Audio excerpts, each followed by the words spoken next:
कल वाले वीडियो पे मैं आपको दिखा दिया था कि इसका और इसका कंपैरिजन, ताकि आप समझ सके कि उसके कंपेयर पे ये क्यों बेहतर है। वो है फ़िलहाल V50 और ये है V70। आज मैं आपको पूरा डिटेल अब इसका बताने वाला हूँ ताकि आपका निर्णय मजबूत हो सके। पहली बात तो इसी साल 2024 में इसे लाया गया है, और लाने का मकसद क्यों था, क्या डिज़ाइन में कुछ बदलाव लाए गए हैं, या तो इसका जो कॉस्मेटिक के अलावा जो मेन इसकी प्रॉब्लम थी उसे सॉल्व किया गया है, वो मैं आपको बताता हूँ।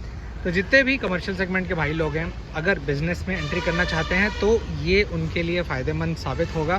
फ़िलहाल ये है V70, सामने क्रोम टच, और फिर भी इस कमर्शियल गाड़ी को जितना सुंदर हो सके इस टाटा ने बनाने की कोशिश करी है। कीमतों पर भी कुछ अंतर आया है, और वो क्यों आया है वो अभी आपको मैं बताने वाला हूँ। फ़िलहाल जैसे नीचे वाला देख रहे होंगे तो कुछ इस प्रकार के ग्रिल में मिल जाता है, फॉग लैम्प इसमें मिसिंग है। सबसे पहला डिफरेंस जो है वो इस वाले भाग पे देखिएगा और इस वाले पे, तो ये आपको एक बड़ा मिरर इसमें मिल जाता है। इसके अलावा जैसे मैं अंदर जाऊं तो अंदर आप देख रहे होंगे तो स्टीयरिंग को स्थिर करने की व्यवस्था प्लस सीट जो पुरानी थी वैसी ही दी गई है। मेन खेल चालू हुआ है इस डाले का। तो डाला का अगर मैं बात करूं तो कुछ इस प्रकार से आवाज़ क्वालिटी आप महसूस कर सकते हैं कि ये कितना मजबूत है। और फिलहाल इसकी चौड़ाई पे बदलाव लाया गया है, क्योंकि इस साइड हो या तो उस साइड, दोनों 2.5 इंच बढ़ाया गया है। तो कुल मिला के इसके बीचों बीच में आपको 5 इंच के बदलाव मिल जाते हैं। इस 5 इंच के बदलाव का फ़ायदा ये है, देखिए पहले कैरेट डलता था, सब्जी कैरेट में कुछ भी उनमें सामान रखते थे तो जितनी भी व्यवस्थित होती थी लगभग इतना का डिफरेंस बच जाता था, जिसके कारण फिर एक के ऊपर उन्हें एक रखना पड़ता था और साइड वाला भाग फालतू व्यर्थ जाता था। अब इन्होंने वो खामियां पहले ढूंढी, तो ये करे कि इसमें जैसे छोटी मोटी चीज़ों को अगर इसको जैसे बराबर रखे हैं, इसको अगर थोड़ा सा बढ़ा दिया जाए तो क्या जितने भी बिजनेस में जुड़े हैं वो कैरेट अच्छे से रख पाएंगे। तो अब इत्मीनान से स्थिर रूप से उस 5 इंच का जो बढ़ाव आया है उसमें ये स्थिर रूप से व्यवस्थित हो जाता है, जो कि इसका सबसे बेहतर भाग लगा।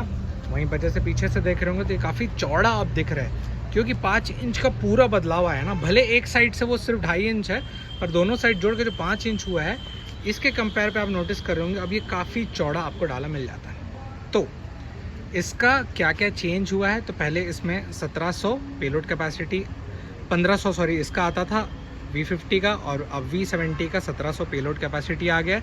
ग्रॉस वेट में भी चेंज आएगा ऑफ कोर्स, क्योंकि बहुत सारी धातुओं का जुड़ाव हुआ है, तो उसमें आपको 3210 kg का ये अब मिल जाता है, जो कि काफ़ी बेहतर है। इसके अलावा वही सेम पावर पे सेम सब कुछ दिया हुआ है। मुझे सबसे बेहतर भाग ये लगा कि जो खमियां थी अब उन्होंने तुरंत पकड़ लिया है, और खमी पकड़ने के कारण थोड़ा अब इसे बेहतर बनाए हैं। इसमें बाकी आप देख रहे होंगे तो इंट्रा पिकअप टाटा बीच में और ये रिफ्लेक्टर के साथ है, और टायर सेक्शन आप देखेंगे तो कुछ इस प्रकार के ग्रिपिंग के साथ मिलेगा।